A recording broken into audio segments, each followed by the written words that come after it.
സ്നേഹപ്പെട്ട എല്ലാവർക്കും ബന്ധത്തിലേക്ക് സ്വാഗതം.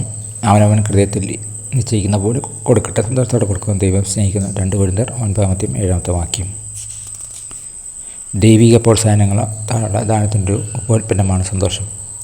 പൗലോസ് കൊരിന്ത്യർക്ക് ദാനം ചെയ്യുന്നതിനെക്കുറിച്ച് നിർദ്ദേശം നൽകിയപ്പോൾ അവൻ പറഞ്ഞു, അവനവൻ്റെ ഹൃദയത്തിൽ നിശ്ചയിച്ചപ്പോൾ കൊടുക്കട്ടെ, സങ്കടത്തോടെ എഴുത്, നിർമ്മത്താലും എഴുത്, സന്തോഷത്തോടെ കൊടുക്കുന്ന ദൈവം സ്നേഹിക്കുന്നു. 2 കൊരിന്ത്യർ 9:7 ഉദാരമായി വിതയ്ക്കുന്നവൻ ഉദാരമായി കൊയ്യും എന്നും അദ്ദേഹം കുറിച്ചു. ചില സമയങ്ങളിൽ നമ്മൾ വഴിപാട് പാത്രത്തിലേക്ക് പണം ഇട്ടിട്ട് കൊടുക്കും. മറ്റ് സമയങ്ങളിൽ നമ്മൾ പ്രയോജനമുള്ള ഒരു ശുശ്രൂഷയ്ക്ക് ഓൺലൈനായി സംഭാവന ചെയ്യുന്നു. തൻ്റെ സ്നേഹത്തിൻ്റെ മൂർത്തമായ പ്രകടനത്തിലൂടെ ഒരു സുഹൃത്തിൻ്റെ അവസരപ്പെടുത്തിയിരിക്കാൻ ദൈവം നമ്മെ നയിക്കുന്ന നിമിഷമുണ്ട്.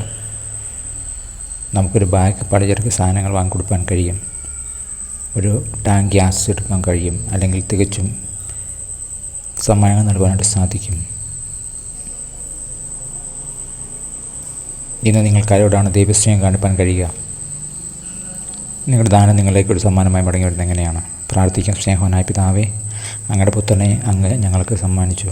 അതിനാൽ മറ്റുള്ളവർക്ക് നൽകാൻ അങ്ങ് ഞങ്ങൾ ആഗ്രഹിക്കുന്നു. മറ്റുള്ളവരുടെ ആവശ്യത്തിലേക്ക് നിറവേറ്റുന്നതായി ഞങ്ങൾ നിൻ്റെ മൃദുലമായ തലോടിനെ പ്രതികരിക്കട്ടെ. Thank you. God bless you. പുതിയ ദിവസം പുതിയ അനുഭവങ്ങൾ അദ്ദേഹം നൽകട്ടെ. God bless in Jesus name. Amen.